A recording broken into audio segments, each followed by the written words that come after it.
And we welcome you to Stardust Bowl II, Merrillville, Indiana, 60 miles from downtown Chicago. It's the 2007 Lake County, Indiana Classic presented by the United Way.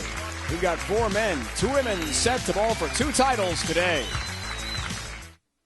We're only a few weeks in, but the Denny's PBA Tour season has already seen some major league highlights.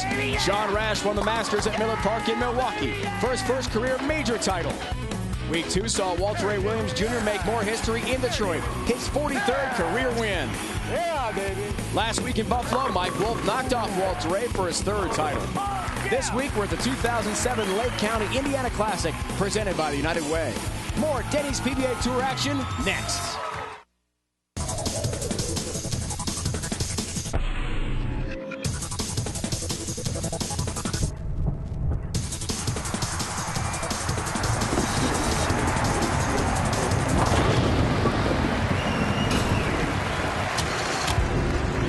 It is week 4 of the Denny's PBA Tour season live coverage here on ESPN on the U.S. side events. We're at Stardust Bowl II, Merrillville, Indiana, not far from Hammond, where last year we saw Norm Duke go 14-0 in match play to set a record, defeating Mika Kuavunyemi at the Lake County, Indiana Classic. Dave Ryan, Randy Peterson, our entire crew, our first semifinal, as Michael Haugen Jr., a lengthy odyssey his entire career. No titles against Todd Book, who in this very bowling center last year won the Tour Trials to earn himself a spot on the tour. First career TV appearance for him. Haugen looking for the late tap on number 10. He'll have a 10-pin, single pin. Spare conversion for him. Just the one TV appearance, Randy, last year for Michael, and it was in this very area. And it came exactly 365 days ago. Amazing. Cave Creek, Arizona, just outside Phoenix. North about 25 minutes. There we go. And a good start for Michael. Takes care of the 10-pin and has his mark to begin his day. Very emotional time for Michael Haugen a year ago. Speaking of emotions, how about this guy? Todd Book from just outside Pensacola, Florida. First career TV shot comes right now. Crossing over Brooklyn. What a way to start. And he'll shake his head at that. Michael Haugen says, lucky. That'll get you loose in a hurry. Todd Book, a very interesting guy. Oh, better than that. Let's look at our rundown. Haugen booked the first semifinal. Wes, Malott, Chris Barnes, good matchup there. The women's final between Joy Esterson and Liz Johnson, a great female champion. $25,000 to the winner on the men's side, $10,000 for the women today. Again, that's high. Look out, and what a split for Todd Book, who on the other lane, Randy, does not make the adjustment. Well, he wants another ball as well, but right now he's just trying to keep from throwing up on himself. He's so nervous. You know, I talked with him about an hour before air, and I said, Todd, you know, I know you feel nervous. I said, but, you know, that's the fun of sports. The nerves, the anxiety, the anticipation of getting out there. That's what makes sports fun. Yikes. And just a 6-pin count for him. Wow. There's a bug flying around there. So stop. 4, 7, 9, 10 remain up for Todd Book. And an early open frame. You know the nerves, of course, are really going here. He had the tremendous appearance at the Tour Trials where he won with a 10,063 pinfall and a 223.62 average to earn his exemption. Right here. Now coming off the open from Book, can Haugen take advantage? Come on. Oh, call that in. But again, that shot is way high and a difficult split for Michael Haugen Jr. The scores were low all week this week, and the players struggle to get the ball to the pocket early on. The lanes are going through transition. The oil's changing. Michael Haugen right through the heart, leaving the 4-6-7.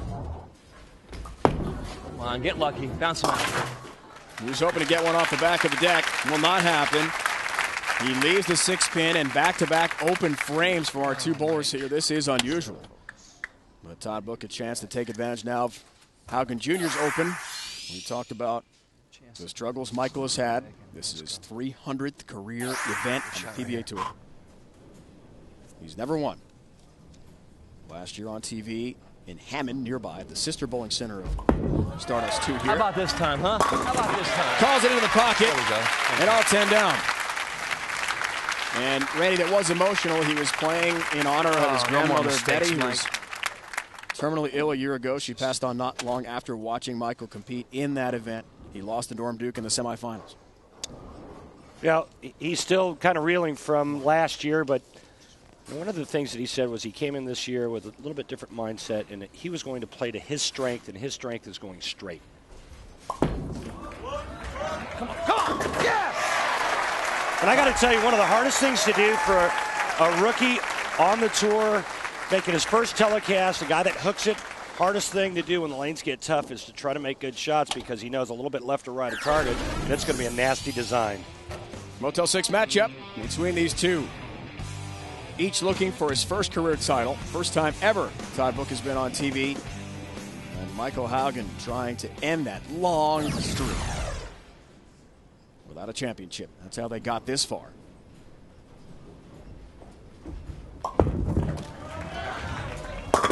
See how much hook he's using there. Great look from our crew down lane. He's just glad he didn't get 4 on that shot. Or the gutter, because they're flirting with a channel here, Randy, aren't they, the big hook? Yeah, watch how far right this goes. He's going, starting the ball left of the track all the way out to about the 1-2 board. Very fortunate there, just leaving the 4-7. Which he takes care of. Randy, what about this oil pattern requires that kind of movement? Well, we're bowling wood surface this week, and there's a lot of friction. And what happens on wood is the track area comes into play, and that's a worn area around the 8th board, somewhere just right of the 2nd arrow. And when you put the oil pattern down on top of this wood pattern, the track is still going to come into play. The big hook guys get left of it, throw right of it, and some of the guys actually had a hook spot from the edge. I mean, way far out. The straighter guys are going to play straight up 5. Come on. Yeah! Hey, bro, come here. Come here. I'm not going to need this one. You can have that one, okay? Look at that. Well, Michael Haugen Jr., it pays to be in the front row, young man. He gets a souvenir. A Denny's PBA Tour event-used ball right out of the... He looks like he's in shock, that poor kid. Right. Out of the selection of Michael Haugen Jr. Let's go. It's like, do I have to give it back? Come on, right here.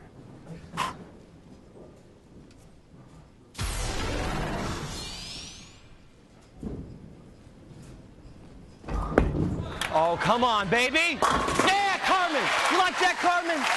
He's talking to PBA legend Carmen Salvino, who's from the Chicago area. Carmen comes to many of the Denny's PBA Tour events. And he is here in person to watch Michael Haugen Jr. There's Carmen. Great to see him again. A legend and true gentleman of bowling. Sitting next to Tom Clark from USBC. That's right. Tom, a Syracuse guy, by the way. Went to the same high school my kids go to, West Genesee and Camillus. Now lives in Milwaukee, home of the USBC. Come on. Oh, that hooks a lot. Back end of the oil pattern here and goes way high through the beak again. For Todd Book, who just can't get the look he wants. See his road here. How about Walter A. Williams Jr. going down? Looking for another TV show. Walter had made 3 straight, made the finals last week. 1 in Detroit, another split. No, just a 7-pin count. And the deficit balloons here for Todd Book. Our Ebonite Digitrack system is telling us that the ball speed with Michael Haugen is about 19 miles an hour, Todd Book 18, but playing completely different places on the lane. 7 board for Haugen, 13th board for Book, and the break point. Well, Todd Book's break point is all the way out to the edge. Michael Haugen's break point is the 6th board. So 1 going really straight, 1 hooking it a whole lot. Come on. Yeah. There's the hook. And the guy they call Bookham, Todd Book, does strike there. In the round of 16, he beat Dave DeAntremont, who's down 0-3. In the round of 8, was down 0-2 to Walter A. Williams Jr. and won. He's got a big hole here, though, against Michael Haugen Jr. We're underway from suburban Chicago. The Lake County Indiana Classic is brought to you by Denny's. Denny's always works. By Motel 6, official lodging partner of the PBA. By Lumber Liquidators, hardwood flooring for less. And by Geico, 15 minutes could save you 15% on car insurance. Visit geico.com.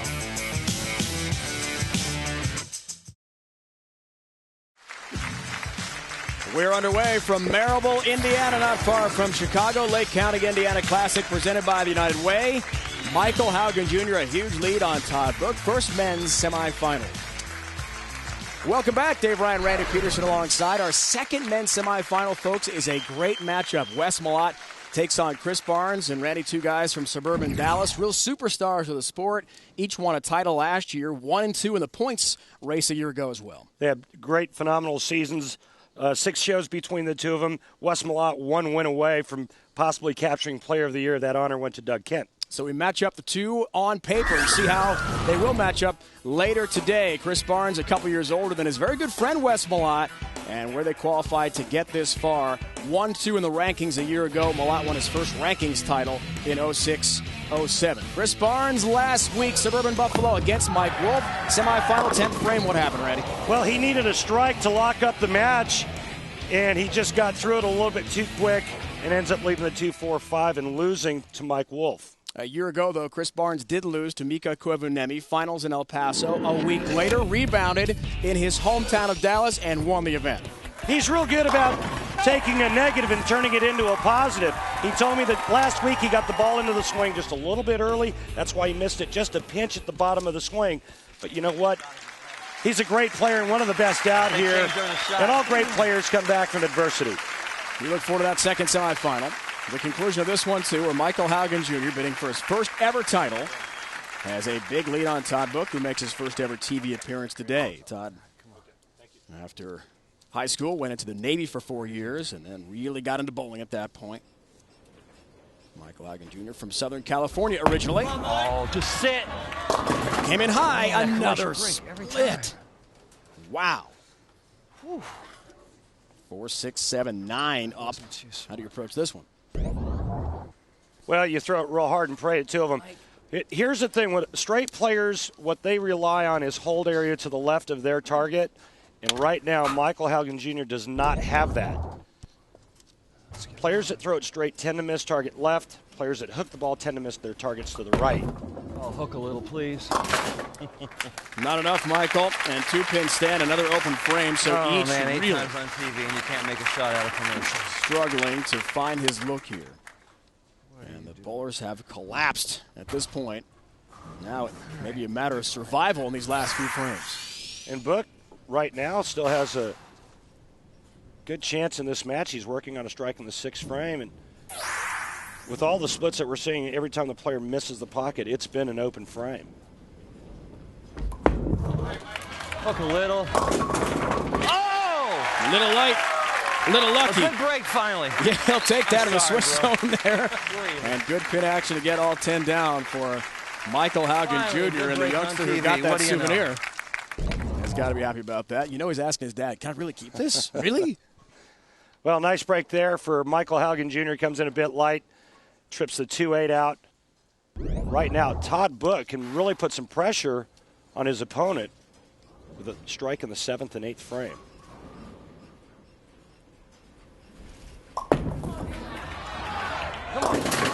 Does hook it up. Yes! Dave Ryan, Tap on the 8-pin. We got a match here. Dave Ryan, the margin for error right now looks really, really tight. I'm one up again. He gets this one to the right spot, and this ball labors down the lane, barely gets into the back to the pocket, and he caves in the bucket for a big double. Todd told us last night, we spoke with him about this match, that the last few weeks, the night before the TV show, he'll go onto the TV set, which of course is vacant at that point, and visualize what it would be like to be on TV. 3 weeks ago, he was in the 3rd row watching. Last week, the 2nd row. Last night, he knew he was in. Come on. So he was there in the 1st row visualizing what it would be like and visualizing shots like that. He said to us, of course, I think I'm going to win when I see that picture. And now he's only down by 3 pins. That was just a 41-pin lead for Haugen Jr. a moment ago. All the pressure back now on Michael Haugen Jr. working on a strike in the 7th frame. Good shot right here.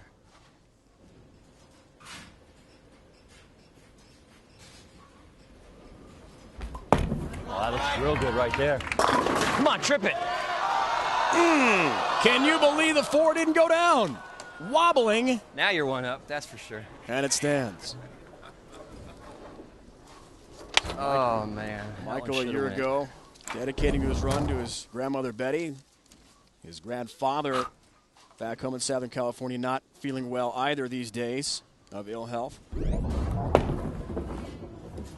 the 4-pin, but he told us, Randy, a couple years ago was the Tour Trials. That was the big run at this very bowling center. Last year for his grandmother. This year, though, the run is for Michael himself to try to get that first title. Yeah, he feels it's his time. He's been out here long enough without a win. Right now he's got a match on his hands. He's been real good on this left lane. The right lane has been a struggle, and he has to finish the match on the right lane.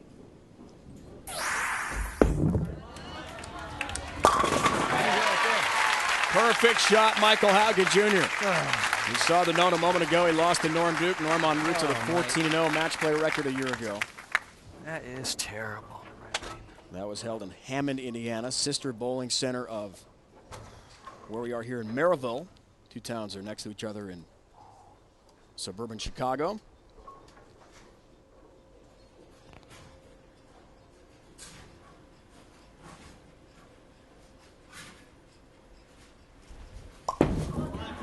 Ninth frame. Come on. Looking for a strike, and the foundation frame leaves the 4-pin.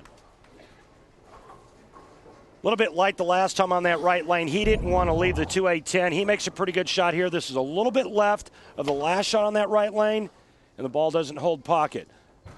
Spare here, 3 strikes in the 10th frame. He'll shoot 194. That'll force Michael Haugen Jr. to get the first strike in the 10th and good count. But with all the splits that we've seen, anything can happen. Right now, Todd Book, all he wants to do is step up and throw 3 in the 10th and make his opponent finish him in the 10th frame. Todd told us last night, grew up watching Marshall Holman and Mark Roth, 2 legends of the game, who had plenty of situations just like this. Needing strikes in the 10th. Can he come through? Yep. Yes. There's one. Heck of a shot for the 4-year Navy veteran. He said he was in Desert Shield and Desert Storm. He visited 10 different countries. His favorite place of all, besides the U.S., Venice, Italy. Right now, he's looking for one more here, and then keep the ball on the lane. That forces Haugen to throw the first one in the 10th.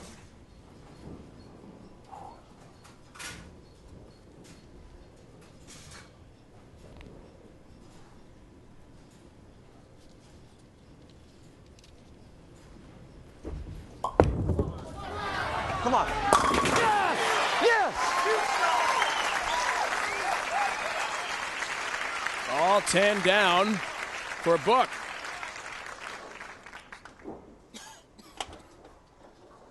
If I was Todd Book right now, I'd take my spare ball out and I'd throw it right down the middle of the lane and not risk having that ball go in the gutter. He's doing just that. Watch this. He knows all he needs is count. Smart play there. And he'll get 8, which is what he wanted. Puts the pressure now on Michael Haugen Jr., who will step up in the 10th with a chance. Get himself into the final. One shot. This has been his tough lane. He's got 2 splits on this right lane. That's what he needs to take this one, and then he'll battle a winner of West Malott, Chris Barnes, if he's successful.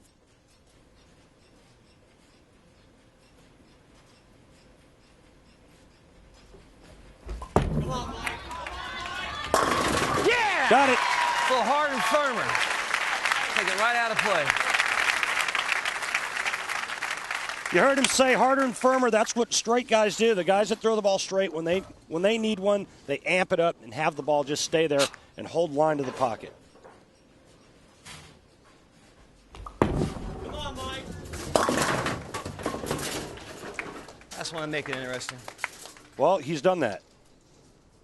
You saw he needed to strike an 8. He went right at the head pin there without a hook to get a big count. He needs one of these pins. Boy, that could have been disaster. You could have got 5 on that shot. Pretty sure I got one of them, guys. Yeah, he did that. And he does wrap up the match. Good ball. It's hard ball. It's hard. It wasn't easy. Todd Book's TV debut comes to a close with a loss in the semifinals to Michael Haugen Jr. Is number 200 the lucky event for Michael Haugen, looking for his first ever title, our CLR clean sweep. First shot in the attempt, he needs it to win. There it is. Yeah! A little hard and firmer. He goes to the title match. This week's CLR clean sweep. A win for Michael Haugen Jr. He'll now take on the victor of that guy, Chris Barnes, against Wes Malott. Two of the superstars on the Denny's PBA Tour.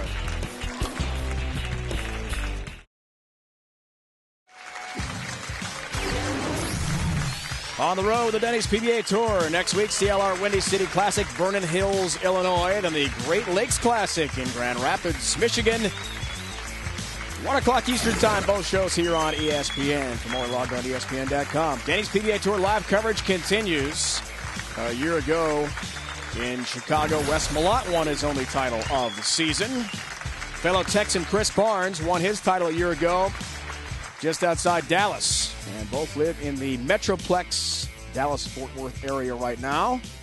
Wes from Argyle, Texas, and Chris from Double Oak.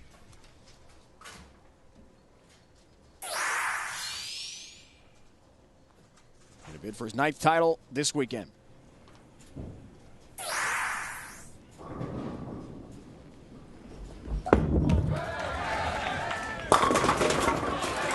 Wow, shrapnel everywhere, just the 10-pin stands. Yes, the players what makes Chris Barnes so good out here, and they'll all say the same thing. He's a great technician. He never gets fooled by lane conditions. He always has a great game plan coming in to each and every week. Figures out a lot of stuff during the week, and that's why he makes so many television shows. As we saw early in the broadcast, a loss by just 1 pin to eventual champ Mike Wolf last week in suburban Buffalo. That was on a scorpion pattern. So he changed patterns here, Randy, and that goes to show how versatile Chris Barnes is, able to adjust so well to different patterns here on our tour. And here's Wes Malott, who's won in Denver 2 years ago. Last year, his victory in Chicago, and that was so emotional. Wow. Behold, the Kraken. Is that what he is this year? I call him the Big Nasty all last season. Man, the Big but Nasty. You know what? After watching the Pirates of the Caribbean movie, this big monster comes up from the bottom of the sea and just engulfs everyone. I'm like, wow, the Kraken. That's Wes Malott. You've had a few nicknames for Wes over the years. You know, you walk by some of the players that they watch this guy and they go, you know what? He's mean. He's nasty. He's a bad mammal. Johnny Depp would be proud. Yeah, you see that? That's a bad mammal. The 10-pin goes down late like a keg at a frat party. He's a bad dude. They tap on number 10, and down it goes for Wes Malott. Last year, his son Jordan was very ill during the Chicago event. That's where they're headed next week on the Denny's PBA Tour. Tell you more about that. Wes is back up. First, it's Chris Barnes.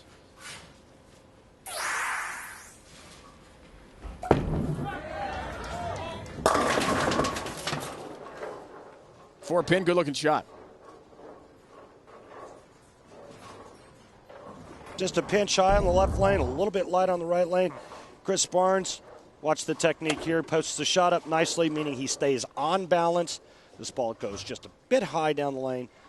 Right away, you see the difference in experience from match 1 to match 2. These players, very experienced on television, both players hitting the pocket right out of the gate.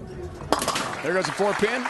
This is last victories. We showed you Irving, Texas over John May, 235-216. That was in February at the end of last season. Let's check out the Motel 6 Lake County, Indiana Classic semifinal number 2 matchup and how each bowler, Randy, got this far. Wes Malott had to take on roommate Tommy Jones. He was a leading qualifier. Tommy Jones wins the first game, and then Wes Malott averages 260 the next 4 to advance to the next round. Perfect shot from Barnes, the Bowler's Journal World Amateur of the Year back in '97, an All-American at Wichita State, Collegiate Bowl of the Year in the early '90s, and many years of success with Team USA as well. So back to Wes Malott, story we told you earlier about his son, Jordan, who had a virus last year. He was 3 years old at the time, spent nearly 4 full days in the hospital while Wes was competing in the event. There's all 10 down for Big Wes. It was Thanksgiving week, so his wife Meredith was up. The two since have had another son. Congratulations. Little Camden was born August 24th. He's about 5 weeks old now. Jordan turned 4 in September. As we see some numbers with Wes Malott. Randy, you can imagine how scary that was for Wes and his wife to see their son in the hospital with a virus. Wes somehow focused. Jordan came out of the hospital in time to watch his dad win the title a year ago. Very exciting time. Yep.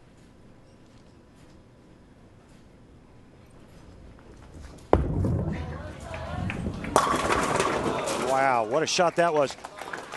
They did say that Jordan loves his new baby brother. You know, one of the things that makes Wes Malott so great, in my opinion, is his bowling ball doesn't see the front part of the lane like everybody else's does because of a couple of things. His arm swing, his speed, and his rotation. And when you can get the ball not to read the front part of the lane, it's a huge advantage. Now all he does is play the middle part of the lane and how much he wants his ball to hook in the back part. So the single pin numbers. Plastic spare ball takes care of the 10 pin. And a lead at 20 over his friend Chris Barnes.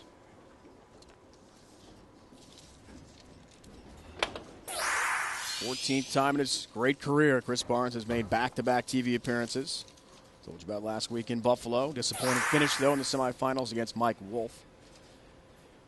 And Chris told us last night, bouncing back from near misses. A little high on that one, 4-pin. Has really been a key to success. It's not easy, Randy. I mean, you know from winning 13 titles on this tour. You've been out here a long time. You have a failure in a big moment, you have to rebound quickly emotionally and mentally. Yeah, but all the great players rebound from that. If not, then, you know, they just slowly go away, and you never hear from them again. Right now, Chris is looking to try to get dialed in, and his reaction down the lane is what's giving him the problems. He's playing a good line, but his ball is hooking too much in the back part of the lane. What I would do if I were Chris, and he's one of the best at it, try to keep his hand more up the back part of the lane, get his ball to roll more forward. Just heard him, Randy, talk about figuring it out. And as you mentioned earlier, certainly known on the Denny's PBA Tour as one of the top technicians the game has ever seen. Can figure out so many different modes of attack, strategies, because of his intelligent approach to the game. Looks like the strategy is paying off. Crunching 10 down to the pit, 60 feet to success there for Chris Barnes. Ebonite Digitrax numbers. Chris Barnes ball speed 19 miles an hour. Big Wes Malott 20. They're both playing around the second arrow. Wes is a little bit deeper by a couple of boards, and their break point is about the same down the lane. Ebonite Digitrax is a system that gives accurate digital analysis of ball motion on the lane. Thank you, Dino Castillo and Kenny Simard, for those numbers.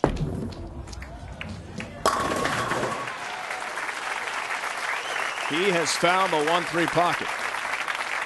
Now let's take a look at how he gets to that point, Randy, with this week's Atonic Edge. Well, the figure eight arm swing kind of drops it in the swing. Big man gets down low at the foul line, keeps his head down, and then hand just snaps and rotates right around the side of the ball. Watch this. Bang.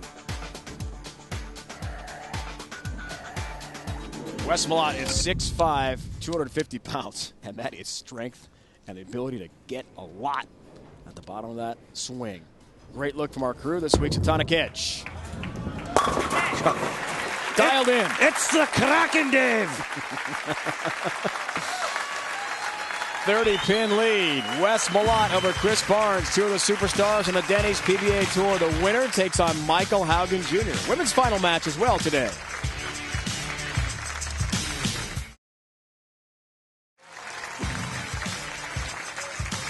Second semifinal is underway. Hello and a special thanks to Spiro Batistatos, President and CEO of Lake County CBB. A great host here in suburban Chicago. Monday Night Football on ESPN continues. thin air of Invesco Field, Mile High City. In Denver, Vince Young leads the Titans to take on Jay Cutler and the Broncos. Monday Night Football on ESPN, 8:30 Eastern Time. Coverage starts at 7 Eastern with Monday Night Countdown. Jay Cutler's alma mater, Vanderbilt, came so close yesterday. College football lost to Tennessee. Last-second field goals just wide by the Commodores. Sure he's bummed about that. Dave, Randy, the entire crew. Great to have you with us from Merrillville, Indiana. Sperry Bowling Center housed the Tour Trials in June, won by Todd Book, who made the show but lost to Michael Haugen Jr. This is the second semifinal. That's Barnes and a 4-pin, and Randy, he liked that one. Can't get his ball to face up the pocket the right way on the right lane. 4-pin, 4-pin, 4-pin. Can't get it to lay off. Watch this. On the left lane, he can get it to kind of hook and then stop. Single pin spare converted by Chris Barnes. Let's take a look at this week's oil pattern. Chris, as frustrated as we've ever seen him on TV. They've made so many appearances. Our lumber liquidators know the wood. Randy, what do you think? Well, the chameleon pattern, 39 feet of oil, but we're on wood this week, and a lot of friction's created. And remember, we talked about that track area. That's where most amateurs and league players bowl, and they wear an area from about the 7 or 8 board all the way to about the 12th board. You see the players are playing on either side of that. Our boys at 7-10, takes them both down, all 10 down to the pit there for Chris Barnes. Strikes in the 7th. Next week marks the 3rd annual Chris Barnes Thanksgiving event in the Dallas area, offering scholarships to 1 out of every 10 bowlers who participate. Takes place November 21st and the 23rd through the 25th. AMF Showplace Lanes in Euless, Texas, in the Metroplex area, sponsored by Denny's and Columbia 300. $1,500 scholarship guaranteed to the top bowler in each of the 2 high school divisions. So we wish Chris and his wife Linda all the luck in getting that event together next week coming up. Wes, pleased with his break there. His bowling ball's making the lane or the oil pattern look easy as Wes Malott's going to adjust tape. But it's just amazing how the other players have really struggled to throw strikes. Wes Malott's going at a 279 pace right now. If he were to strike out, it's amazing what he can do at times where other players can't even get close to it. Wes coming off a dream season, 6 TV shows. He makes his equipment adjustment here. Tied with Chris Barnes for the Tour Best. Won the points title for the first time in his career.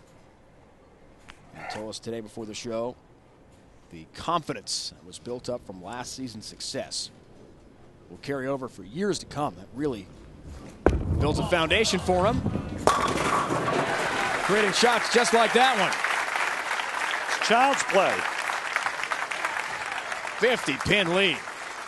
I mean, he makes it look so easy. He doesn't even have a react after that last shot that pretty much put the match away.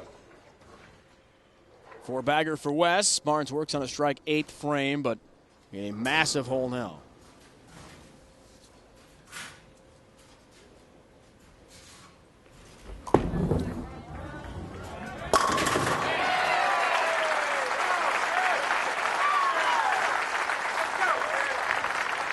Wife Linda, great bowler herself, who's recently back from Russia, competing in a World Cup event. Twins Ryan and Troy watching in Dallas today. Hoping to see Dad win his 9th career title. Doesn't look like it'll happen, though. 52nd TV appearance.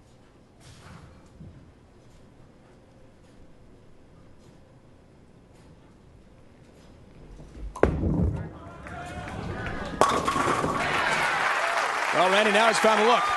Well, he's had it on that lane. He finally strikes on the right lane. He was really 1 trip 4 away from being in this match and putting some pressure on Wes Malott. But, you know, you put Chris in the first match against either Michael Haugen Jr. or Todd Book, and Chris wins the match.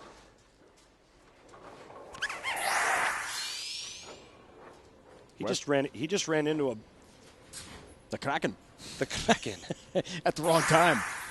You see the note there on Wes's recent TV appearances? Calls for it to hook. Yes, it does.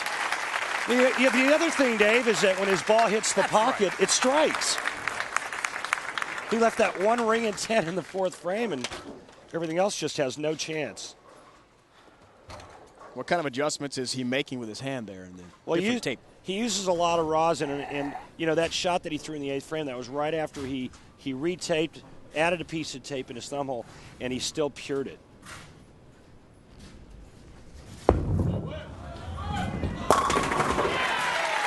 I mean, he's just making the lanes look like they're bowling on the cheetah pattern. Even Chris Barnes has got to applaud that. As Wes Malott is easily through to the final. He'll take on Michael Haugen Jr. in the championship after we have our women's final, which is coming up today. Women's series continuing here on our ESPN coverage of the Denny's PBA Tour. Joy Esterson will take on Liz Johnson. That's next. There's a 10-pin for Wes. Now, Randy, Wes told us before the tournament final here today that he's won 2 titles, but he's now in his 13th TV appearance. He doesn't want to get in a situation where he makes a lot of shows but doesn't Jordan, win. Give me some thumbs up at home, buddy. That's awesome. He's talking to his young son at home, Jordan, who's 4 years old. That would have made the 7-10 split. There you go. You're right. Good job, buddy. Take it on. You're going to see more of Mr. Barnes, though. He's throwing it as good as he's been throwing it in a long, long time. He says he's really feeling it week in and week out. It doesn't matter what pattern they put out. Chris is a great bowler. Don't kid yourself. He's had some trouble spots on television. But you know what? He did make a good point. He did win 2 Motel 6 Road to Richards for about $400 grand. That's equivalent to about 10 titles. So you're going to see a lot more of Chris Barnes. He's just too good. 2 major championships as well. The 62nd U.S. Open in New Jersey, the 06 Tournament of Champions in Connecticut, and those 2 big Roll to Riches titles. That's a 0. Thank you. So another very good week for Chris Barnes, getting all the way to the TV show in the semifinals. But the run will end. Thanks. Wes Malott will take on Michael Haugen Jr.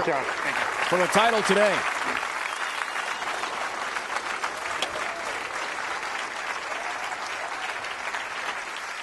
Will Haugen Jr. win his first ever championship? Or will it be the first of the season for Wes Malott? Bidding for his 3rd career title. The women's final is coming up.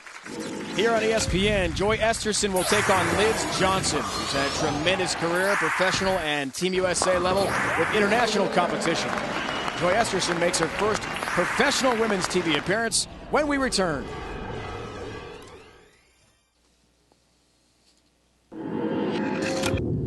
The Lake County, Indiana Classic is brought to you by Bear. The more you know, the more you trust Bear. By Prescription Flomax. By CLR. CLR, all kinds of dirty, one kind of clean. And by the United States Bowling Congress, ensuring the integrity and protecting the future of the sport of bowling. Bowl with us. Next summer, visit the South Shore, enjoy a day at the dunes or in the waters of Lake Michigan. The Indiana Dunes National Lake Shore stretches 25 miles on the southern border of Lake Michigan, a perfect place to walk miles of beaches and bask in the sun. For more, log on to LakeCountyCBB.com. Love to come back here, Randy, when the weather's a little bit warmer in the summertime and enjoy the great outdoors in this part of the state. Lake County, Indiana Classic Women's Series Championship. Joy Esterson takes on Liz Johnson. This is the 3rd of 4 events, Randy, in the Women's Series. A great chance for bowlers like Joy, who have never been on TV professionally, to make their mark in the sport. It really is. And a lot of the gals that are bowling this series, they got a lot of experience by bowling PBA Experience Leagues. They could bowl on all of the different patterns. Seasoned pro. Liz Johnson. Perfect start from Cheektowaga, New York, outside of Buffalo. Thruway Lanes, the site of last week's event. We had 2 winners. Hannah Plahowski won the Women's Series event. Mike Wolf on the men's side. That was the home bowling center of Liz Johnson growing up. Here's Joy Esterson from Annapolis, Maryland. Her grandfather was in the Navy. That's why the family moved there and stayed in that area. Great shot for her. Just a little, I'm sorry, Dave. Just a little nugget on Joy Esterson last week in Buffalo. In qualifying, first 3 games, she shoots 289, 279, 279, 847. After qualifying, her qualifying score was higher than the guys' qualifying score. She beat all the guys. So she can't strike. Look at the numbers. Don't kid yourself. Last week. And this week allowed her to do what she does best, and that's go straight, and that's why you see Liz Johnson. Liz Johnson loves to throw it down and in.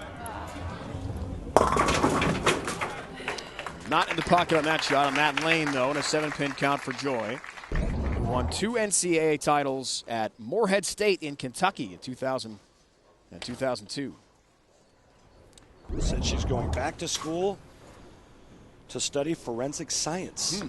Like to be a crime scene investigator. Yeah, CSI. The Stairball takes care of the 3-pin. She does have a business administration degree from Morehead State and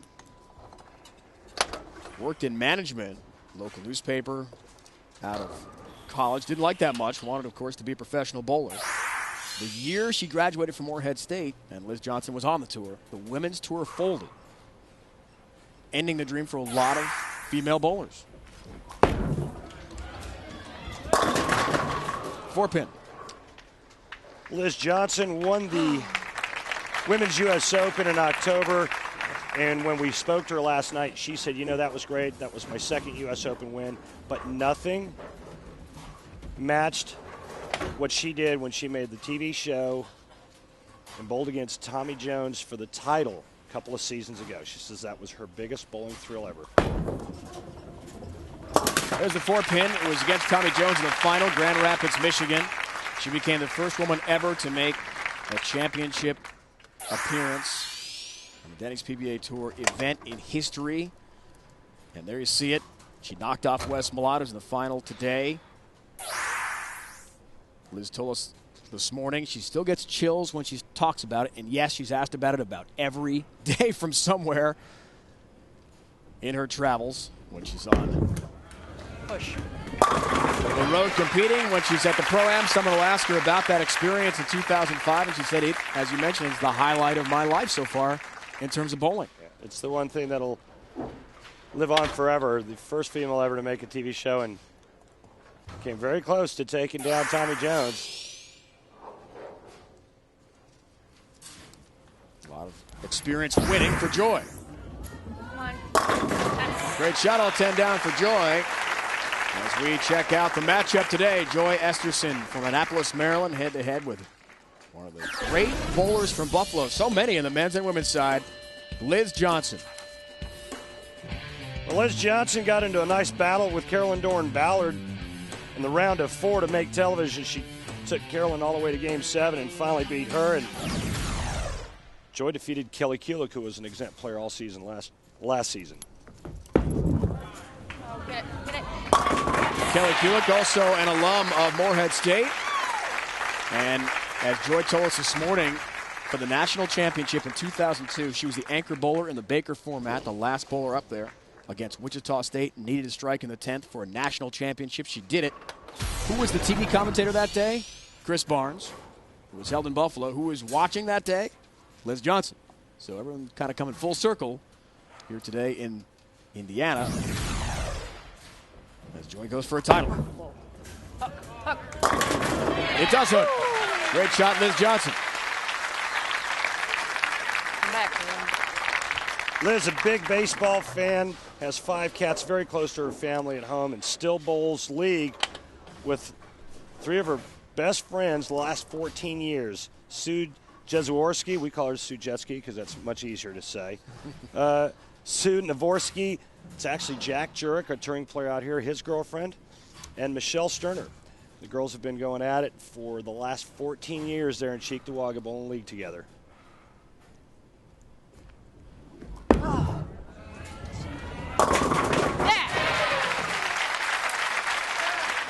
Late hit. Come on.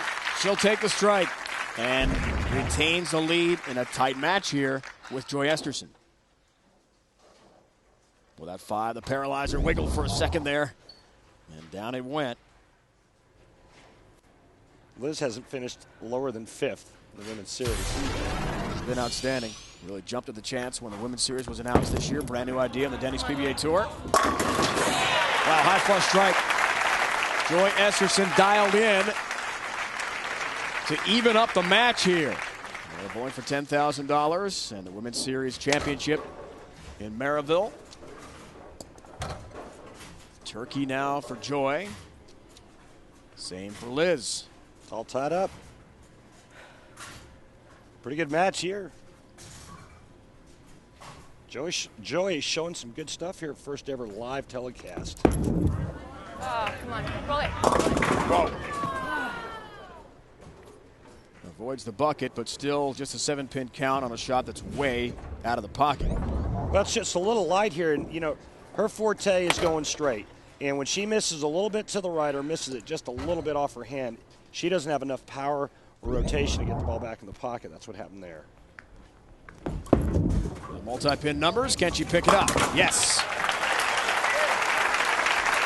Critical mark there for Joy Esterson. Her first TV appearance in more than 5 years when she won a national title in Buffalo from Morehead State. Head-to-head with Liz Johnson, who spent a year at Morehead State as well. So the two alums from that school are going head-to-head today. This is the third of 4 PBA Women's Series events. The new special mini tour is sponsored by the United States Bowling Congress, the USBC. The PWBA folded in 2003. Women no longer had a chance to compete full-time. Now they can on this new mini series. If you think you have what it takes to be a PBA member, head to PBA.com. Take advantage of a brand new membership promotion. The promotion runs through the end of February and features free initiation or reinstatement fees. For all the details, click on the Join PBA link on the tour's homepage, PBA.com. Great match here, women's final. Joy Esterson from Annapolis, Maryland, home of the Naval Academy. One of the prettiest towns in America, I'm telling you. Great place. It's Liz Johnson from Buffalo. One of the great bowling towns in America. 10-pin. Good shot. For the Buffalonian. Buffalonian? Sure. Are you sure that's what they? I think so. That's what they say there. All right. Check that with Liz, but I'm pretty sure that's right. 6-pin goes around. The 10, really good shot there. She wanted that because she knew she could take a big lead, keep that string alive. Whew. Covers the 10 nicely. Liz Johnson says she goes to the gym when she's at home religiously. Having her legs in really good shape is a must for her style and her game. Creates power and leverage, bottom of the swing. But I don't need to tell you that, Dave. She'll test that power and leverage on the road, going to Japan for an international women's stop event, December 5th through the 12th. She has competed in Argentina, Mexico, Malaysia for Team USA, won a world championship in Malaysia in '94. Push. 10-pin. Won an event in Germany over the summer. So extensive international experience for a bowler like Liz Johnson. Another really good shot, and unfortunately another ring and 10. She gets it in just a pinch, but off her hand, really good. That's what helps hold the ball on line. Goes to a plastic spare ball, straight and fast, right at the 10-pin. Well, Liz did win 11 titles on the PWBA Tour, including the '96 Women's U.S. Open. And you ask a lot of the female star bowlers, Randy, about where they were when they heard their tour was closing. Liz at the top of her game. I mean, a chance to be Hall of Fame level bowler in the PWBA, but now another chance for them to compete nationally. Yeah, we need women's professional bowling on television. And thank you to USBC and the PBA for stepping up to the plate and getting the women back on television. Digitrack numbers for you. Really, the only difference in where the girls are playing is ball speed. Both women are playing around the 8th, 9th board, 7th to 8th board at the break point. But the difference, Joy's ball speed, 17 miles an hour. Liz Johnson, she's up at 20 miles an hour.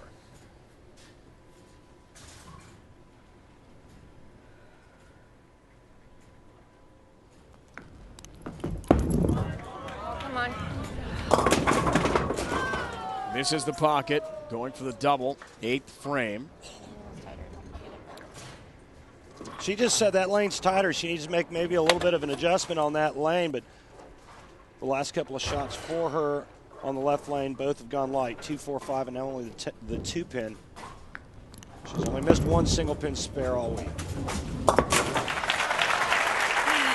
Keeps the numbers up and keeps the pressure on Liz Johnson. We got a good finish here, folks, in this women's series event, 3rd of 4 on the year. If I'm Liz Johnson, I'm feeling very comfortable and very confident right now because she has not missed the pocket, and she knows her opponent is struggling on the left lane, and Joy has to finish the match on the left lane.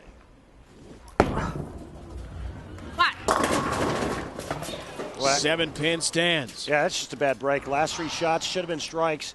She goes 10-pin, 10-pin, and then blower 7. Just quality shot making. Liz Johnson's a great, great bowler. Make no mistake about it. She's bowling on wood, high friction surface. She likes to throw it hard. She throws the ball straight. She gets to play out on this pattern. She's making great shots.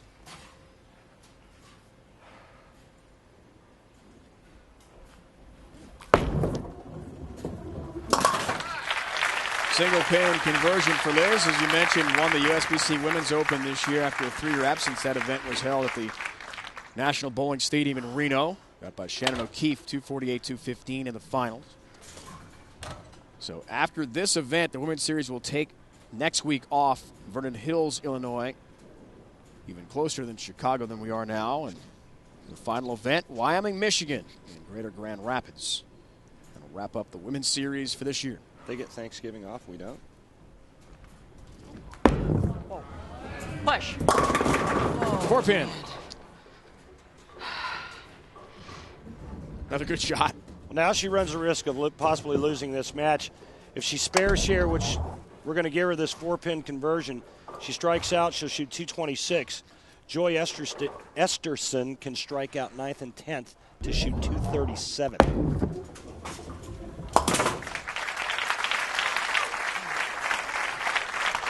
If Joy goes 9 spare here in the 9th frame and strikes out, we have a possibility of a tie. So it's going to come down to the 9th and 10th frame.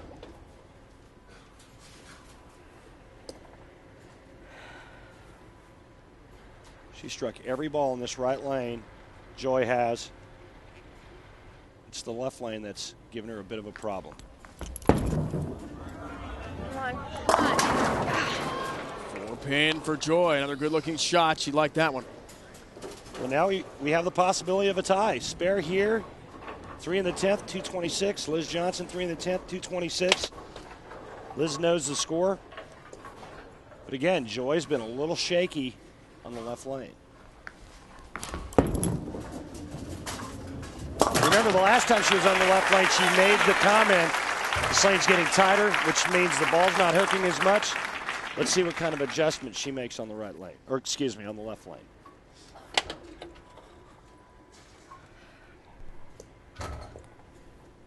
Oil on these lanes can really transition, especially late, especially after 2 men's matches. Especially on wood. And the TV lights affect the way it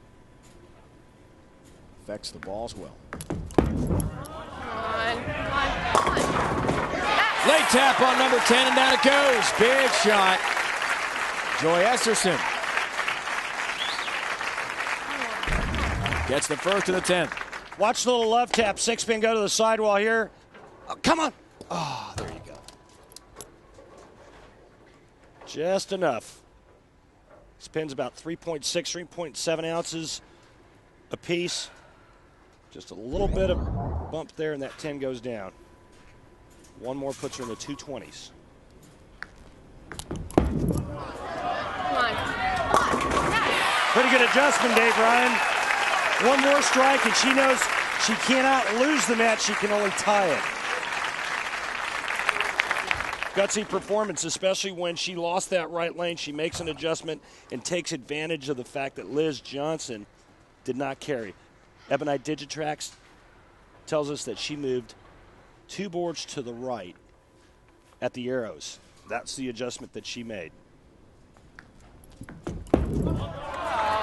Looks for another. Yes. Gets it. Well, the 5 is wiggling, and down it went. 3 in the 10th. 226 for Joy Esterson, and the pressure is on Liz Johnson. And Joy stepped up the last time she was on TV on a national championship. That was 5 years ago. She hasn't been on television since. What a great performance for someone who's never made television I before. tell you, Liz is very familiar with big moments like these. We saw what you needed. Got to have them all.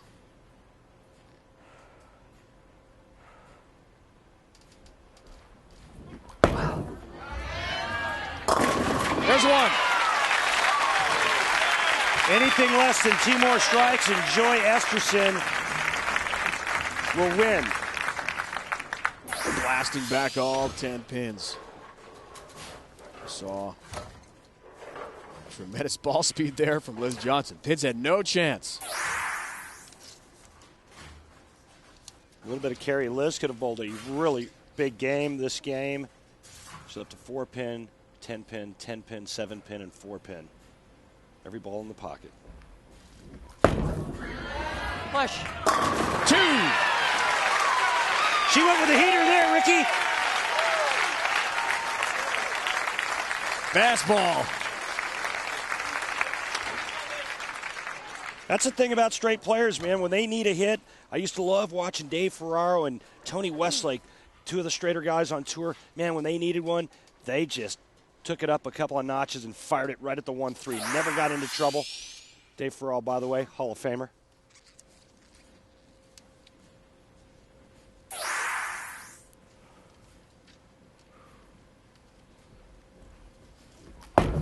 Got to have it. Yes! We've got a tie, baby. 3 in a row and a roll-off coming for the women's championship here in Merrillville, Indiana. Talk about stepping up to the plate. Liz Johnson needed 3, got him. Come on, if this doesn't put the ladies back on tour, come on. And our tournament director, Kirk Von Kruger, will tell us about the roll-off situation, the rules, and what we can expect here. Ladies and gentlemen, by PBA rule, all tie games must be broken by a 1-ball sudden death roll-off. The higher seed, in this case, Joy Esterson, will have choice of starting lane and order. If they should both knock down the same number of pins, they'll move over to the other lane in the same order and continue back and forth until the tie is broken. Joy? Joy is elected to start on the left lane. Okay, Kirk, thank you. And here we go. Higher seeded choice of lane and order, as Kirk, our tournament director, told us a moment ago. 1 shot. It's essentially the best ball. We could have several sudden death roll-off rounds if they match each other. Joy starts and puts the pressure on Liz. Liz has to strike here or Joy wins. Joy Esterson and Liz Johnson are putting women's professional bowling back on the map right now. Liz had 3 in the 10th to tie. How about this one?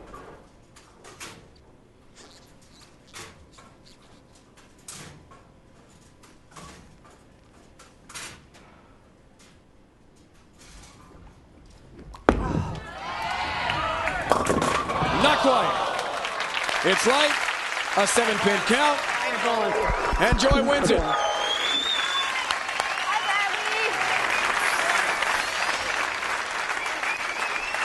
Joy Esterson's first ever appearance on national TV as a professional ends up with a trophy and a $10,000 first place prize. Congratulations to her, and what a matchup with Liz Johnson. Fun to watch into the roll-off today. Still to come, the men's final. Michael Haugen Jr. goes for his first ever title. The way Joy just did, she won it.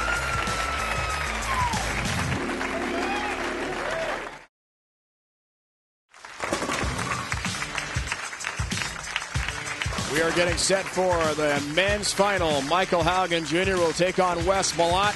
And the winner takes home $25,000 and a one-season exemption on the Denny's PBA Tour. Hello, and special thanks to Todd Breeder, Vice President, Stardust Bowl. Todd and his staff doing a fabulous job in hosting us and the Denny's PBA Tour bowlers all week long here in suburban Chicago.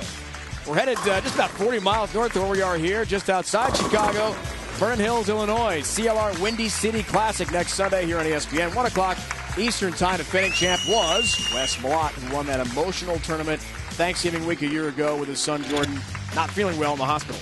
Geico Championship recap, semifinal number 1. Michael Haugen Jr. defeated Todd by the score of 194 to 192. Haugen gets the first hit and attempt to win. And semifinal number 2, Wes Malott, the Kraken. He defeats Chris Barnes by the score of 268 to 228.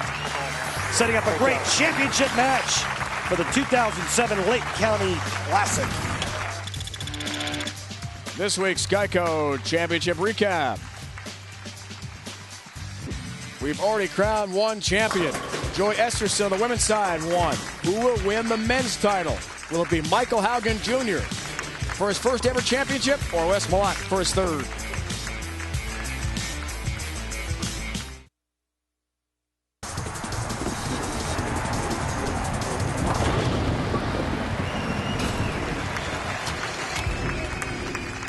We are set. Men's championship match.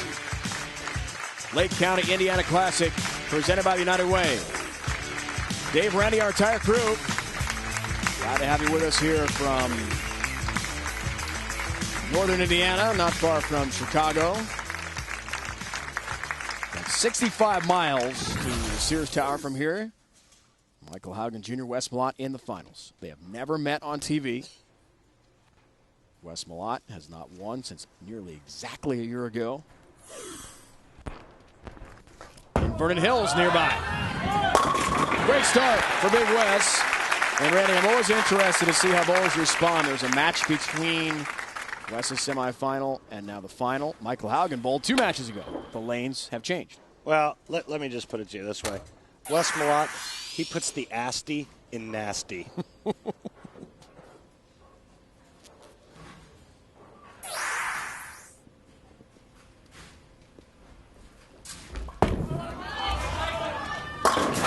Wait a minute. Isn't that the ball he gave away to that young man in the first match? It looked like it. I wonder if he did take it back. Let's find that out. That Indian gave it. Look at him. He's like, hey, wait, where's my ball? I'm sure he'll get it back at the end of the day. Well, he better. You see to it, Dave. Yeah. Okay, so there it is. That was in the first match. The young man looked so surprised and happy. That's a real ball for Michael Haugen Jr. Oh, wait a minute now. He's using 2 different balls? Yeah, he's changed here for this lane. This is the one he used in the last match. Oh, that's bad. That's left. And holds. You can't let me get away with that. That left lane's created a hold That's spot. unbelievable. That was a nice little shimmy, huh, Carmen? You like that? Oh, a little hold Talking right to there, baby. bowling legend Carmen Salvino in the first row. He's from Chicago. That's unbelievable. They don't let you get away with that on TV. Earlier, Carmen comes to so many events. There's Tom Clark from the USBC as well next to him. Oh, it's great to see one of the game's all-time gentlemen.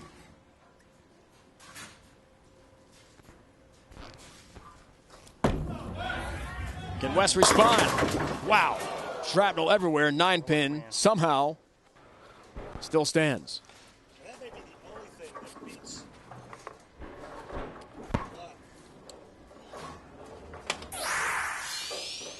Wes's road to TV in the semifinals.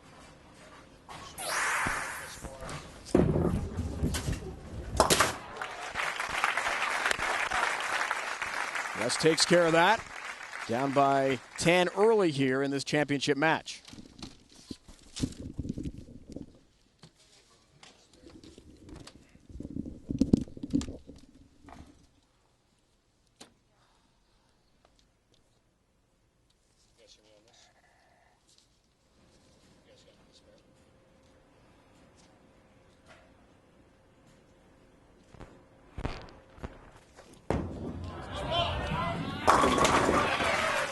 Another really nice shot there. About the only thing that may beat Wes Malott is bad carry. That solid 9 there in the second frame. Michael Haugen Jr. off to a great start. Take a look at our matchup. Motel 6, Lake County, Indiana Classic title match up. Michael Haugen Jr. looking for that first ever title. It has been a lengthy ride for him. 200 events now and still no championship. Will that change today? Maybe. Late hit on the 9-pin there.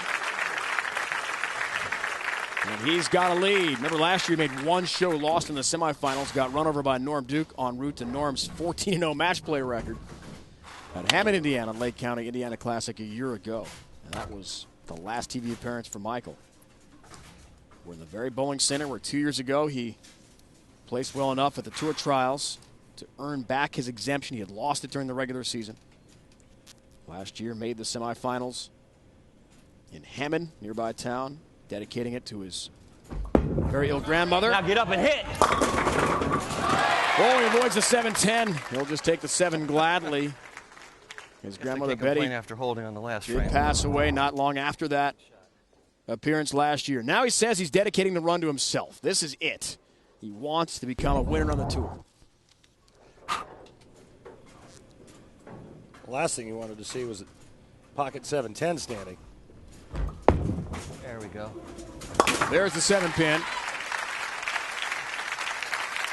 Supposed to give me that 30th on hit, the baby. I tour need that a one year right ago there. to earn his exemption. Wes Malott won the points tour a year ago and a title. Which bowler takes home the Lake County Indiana Classic? We find out next.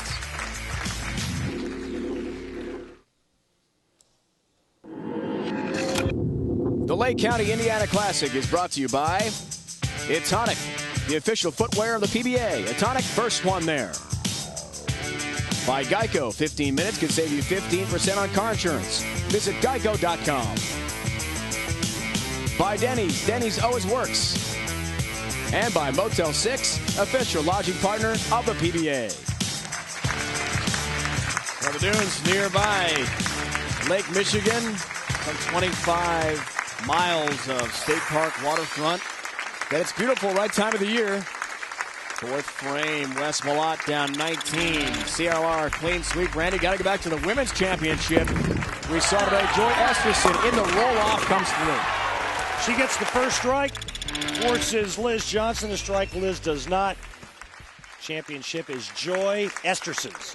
First ever professional TV appearance for Joy ends up in victory.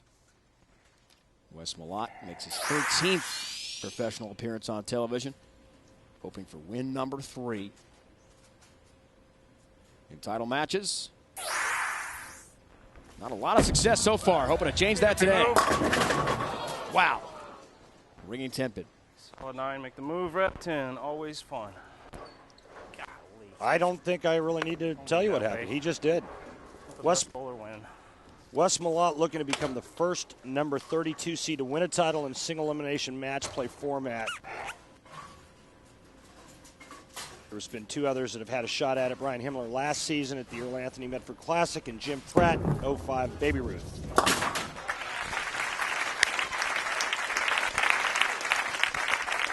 And again, I said it before, it looks like about the only thing that's going to beat Wes Malott today is bad pin carry.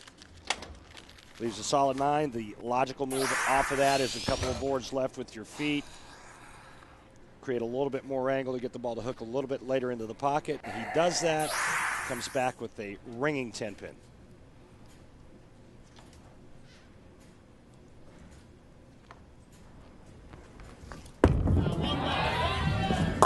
Yeah, baby, that's right. Better looking shot there for Wes Malott from just outside Dallas. Crap out of there. Rep 10, solid 9. Keep it. It can't get so frustrating for these highly technical bowlers that make their adjustments. There's the Flomax weekly update. 21st a week ago in suburban Buffalo. And in his 200th event, his career looks for his first ever title today. Oh, With shots like that, a commercial break and everything. it may just happen. That was sweet picking the 10 there. Only Brian LeClaire with 259 events without a title. Amongst the exempt bowlers, more appearances, no championships. There's some pretty good talent out there. LeClaire has a great game. Of course, Joe Ciccone from the Buffalo area. We've seen a few times on TV. He's come close. Brian Kretzer and Jeff Carter, who made several appearances last year on television. Sometimes Randy, you know about, takes the breaks. Coming through at the big moments to win it. Oh, that looks good. Come on. Oh, He really liked it. Oh, yeah. Is this his day? Give me 10 on that. Thank you. Oh, that was good. Come on now. Let's go. Right here, baby. AMF. I'm sorry, Dave. Did you say something? I'm watching Michael Haugen high-fiving the crowd and getting into it. Wes Malott's not real amused with that kind of stuff, and right now he's looking to get back in this match. Let's see if he can carry a hit on the right lane. There you go. Really? Yes, he can. Ebonite Digitrax numbers. Ball speed identical for both Wes and Michael Haugen, 19.5 miles an hour. Michael Haugen, remember, he's going straight. He's right up the 8th board. His break point is the 8th board. That tells you how straight he's throwing it. Wes Malott, almost around the 3rd arrow, all the way out to the 4th board. That's a lot of angle. 2 different lines on the same oil pattern. PBA Experience Leagues, man, you can see it right there. Bull PBA Experience Leagues. You get a little piece or a little taste of what these guys are doing right now.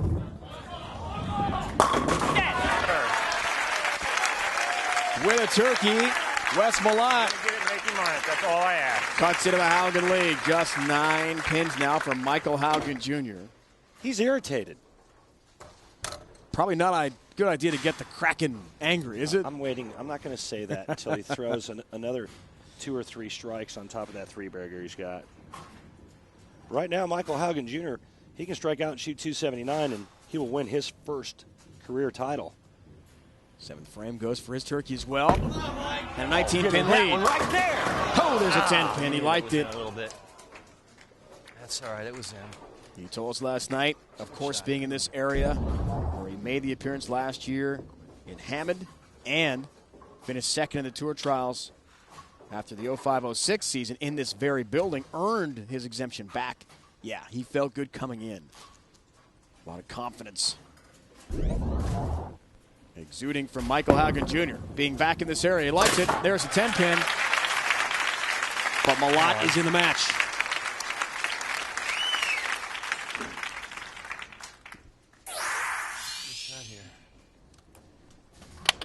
Semifinal number 1, 6 of 11 strikes. Right now, this match, Haugen has only missed twice. He's in the 220s right now. Can strike out for 258.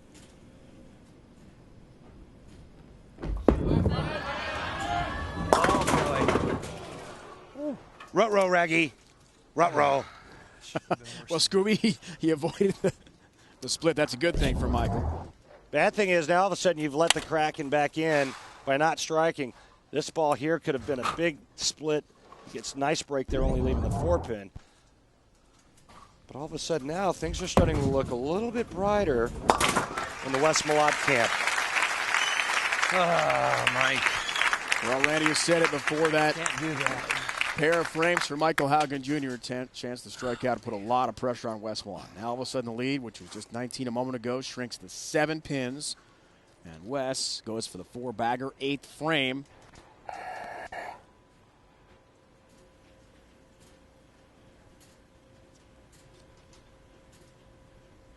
Did Haugen let Wes back in the match?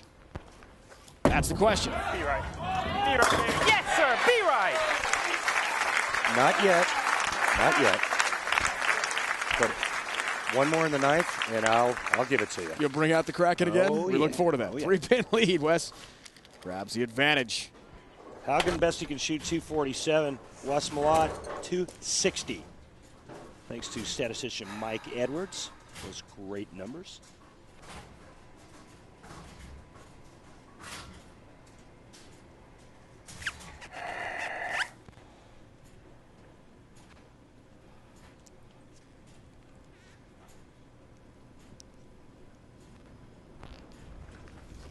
One time for Jordan. One time for Jordan, baby. Yes, sir.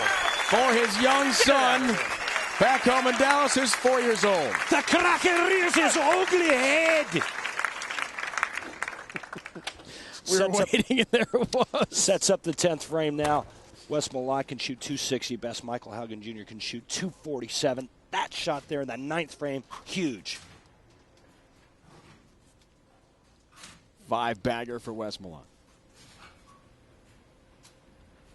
Foundation frame. Michael Haugen Jr. needs one. About to hit right there. Has it.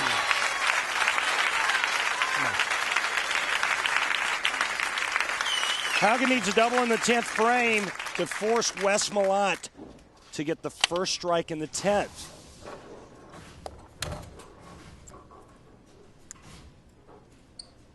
The only glitch for Wes Malott has been the right lane, where he's left a solid 9 and a ringing 10.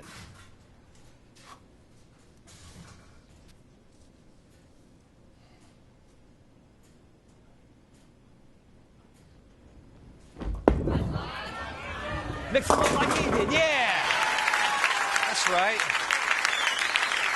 Come on now. Michael Haugen's got to have the next hit to put the pressure back on Wes Malott. Right now he's in the 230s. Wes Malott's in the 230s as well with that 5-bagger. Strike here. You never know. Could be title number 1 for Michael Haugen Jr. He's been at it so long. Trying in his 200th event to win his first title. Is this his day? Oh, you got a jizz on that one. He loved it. Crunches into the 1-3 pocket.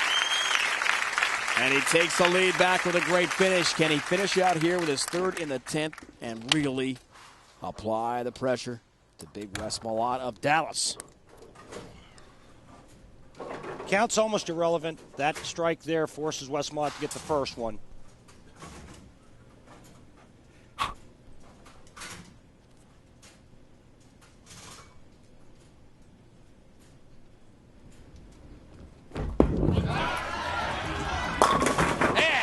Late tap, number 10, down it goes. Great finish, Michael Haugen Jr. Wes Malott needs a strike and 9 on the second shot to win.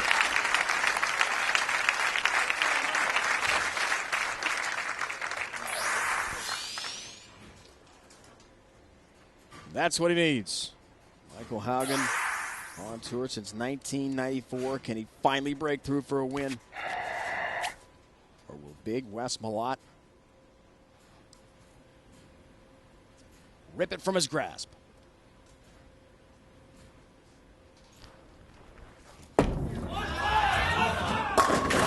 Ten-pin. Michael Haugen Jr. wins his first title and knocks Kurt Pelon out of the Tournament of Champions. He wins it on the bench. Finally, the long wait is over for Michael Haugen Jr. 13 years, 200 events, and he's got his championship. Oh, my God. I cannot believe it. Oh, my God. I'm taking this now, Corey. I don't care. Whew. I might sleep with this baby tonight. I don't know. It is about time. Thank you.